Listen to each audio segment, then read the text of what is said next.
আমরা কিন্তু পেঁয়াজ ছাড়াও রান্না করি, অনেক তরকারি আছে যা পেঁয়াজ ছাড়াই করা হয়।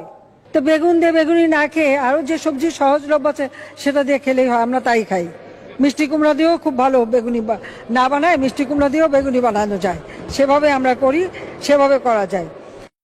অনেকেই কিন্তু মাংস খেতে চায় না, মাংসের পরিবর্তে এখন কাঁঠাল, এবং এই কাঁচা কাঁঠাল, এই কাঁঠালের কাবাব হয়, কাঁঠালের বার্গার হয়।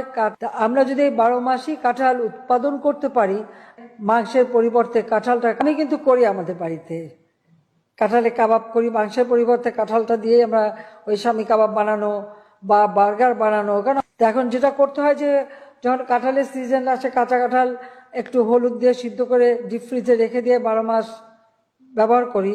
কাজে একটা জিনিস যেটাকে আমাদের জাতীয় ফল হিসেবে জাতির পিতা দিয়ে গেছে, এর কিন্তু কিছু ফেলা যায় না। বর্ষাকালে খুব স্বাভাবিক, বর্ষাকালে তো আর কাঁচা মরিচের খেতে কিন্তু কেউ মরিচ তুলতে যেতে পারে না। সবাইকে আহ্বান করবো এখন থেকে কাঁচামরিচ কিনে রোদে শুকায় রেখে দেন, বর্ষাকালে যখন দাম বাড়বে ওটা কিছু একটু পানিতে রাখলে কিন্তু আবার তাজা হয়ে যায়, আবার রান্না করে খাওয়া যায়। সহজ বুদ্ধি, আমি তো এটাই বলি, যেগুলি শুকায় রেখে দেন।